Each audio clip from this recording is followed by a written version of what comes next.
का हे सुद्धा पाहण्यात यावं किंवा पाहिलं जाईल का इथपर्यंत लिखित दिलेलं आहे।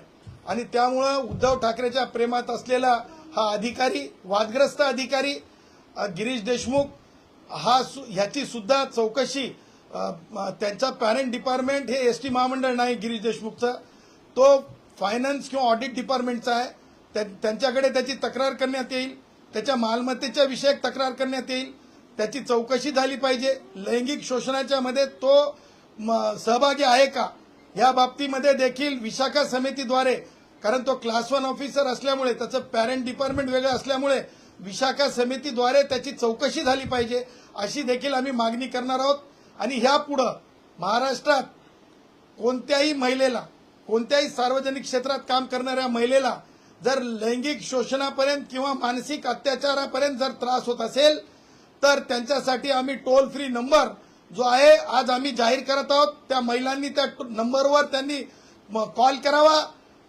जे कोणी अत्याचारी, जे कोणी रमाई भीमाई मा जिजाऊच्या लेकींना त्रास देण्याचा प्रयत्न करेल, काल जशी अंडी झाली ठन ठन ठन ठेसले तशाच प्रकारचं ठेसलं जाईल।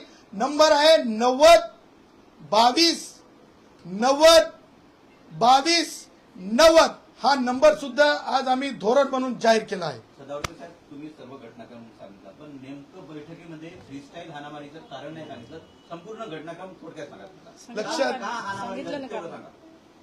लक्षात ठेवा, काल प्रत्यक्षदर्शी भगिनींनी, आदिवासी भगिनी असेल, वंजारी समाजाची भगिनी असेल, त्यांनी स्पष्टपणे माध्यमांसमोर कारण व्यक्त केलेलं आहे। एफआयआर मध्ये ते कारण स्पष्ट आलेलं आहे। आता एफआयआर पेक्षा तर मोठं काही नसतंय ना, कारण काल माध्यमांनी तुम्ही दाखवलं ते वेगळं आहे आणि याच्यातलं सत्य वेगळं आहे।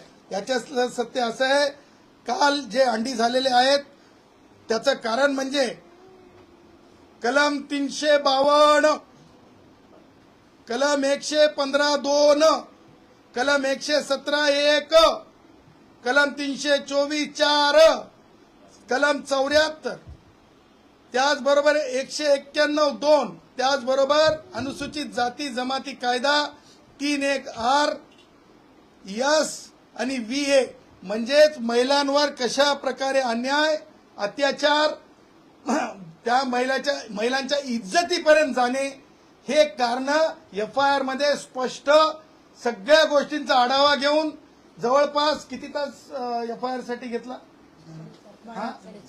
4.5 तास, कारण महामंडळाचं म्हणजे आमचं एसटीचं 6 तास सूक्ष्म पद्धतीने प्रत्येक पुरावे बघून हा एफआयआर झालेला आहे।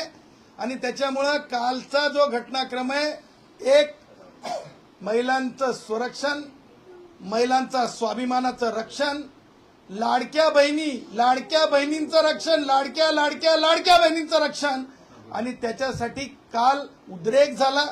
काल एका आदिवासी भगिनींसोबत चुकीचं ह्यापूर्वी सुद्धा चाललेलं होतं आणि काल तिने ते सगळं स्पष्टच केलं आणि त्याच्यातून काल जे आहे काय म्हणतो त्यांना आपण सडन प्रोवोकेशन आणि सेल्फ डिफेन्स ह्याच्यातून काल अंडी झालेली आहे। काल कट अंडी झाली।